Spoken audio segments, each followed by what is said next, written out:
ভারত পাকিস্তান শান্তি আলোচনা ৭ বার কাছাকাছি গিয়েও সফল হয়নি। ভারত ও পাকিস্তান দুই প্রতিবেশী, দুই পরমাণু শক্তিধর রাষ্ট্র। একদিকে ইতিহাসের তিক্ততা, অন্যদিকে সাধারণ মানুষের শান্তির আকাঙ্ক্ষা।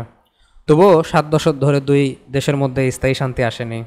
তবে এ পর্যন্ত ৭টি গুরুত্বপূর্ণ শান্তি উদ্যোগ নেওয়া হয়েছিল, যা ইতিহাস বদলে দিতে পারত, কিন্তু শেষমেশ আস্থা, রাজনীতি ও সহিংসতায় তা ভেঙে পড়ে।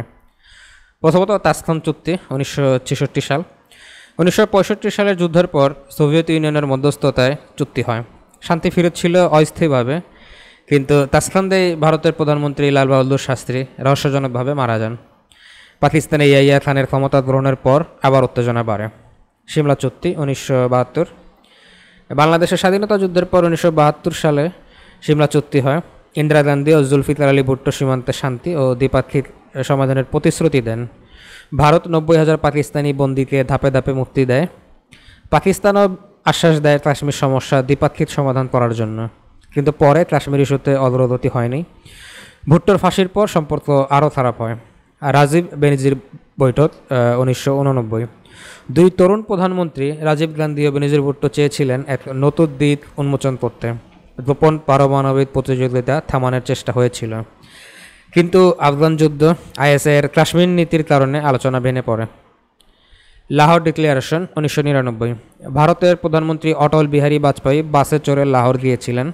এটা ছিল হৃদয়ে ছুঁয়ে যাওয়া একটা মুহূর্ত, কিন্তু মাত্র কয়েক সপ্তাহ পরেই পাকিস্তান কার্গিল যুদ্ধের সূচনা করে। শান্তির পথে যুদ্ধ চলে আসে। আগ্রা সম্মেলন ২০০১। বাজপেয়ী ও পারভেজ মুশারফ মুখোমুখি হন।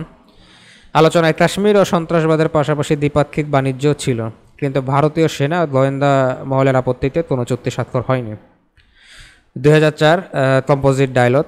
বাজপেয়ী ও পরে মনমোহন সিংয়ের আমলে গঠনমূলক আলোচনা শুরু হয়। পরস্পর কনসুলেট ফুলে যায়, ক্রিকেটও পুনরায় শুরু হয়, কিন্তু ২০০৮ সালে মুম্বাইয়ে সন্ত্রাসী হামলায় সব কিছু পেছনে ঠেলে দেয়। উরি ও পুলওয়ামা পরবর্তী উদ্যোগ। ২০০৬ সালে ২০১৬ সালে উরি হামলার পর ভারতের সার্জিক্যাল স্ট্রাইক হয়। আবার ২০১৯ সালে পুলওয়ামা হামলা ও বালাকোট স্ট্রাইক হয়।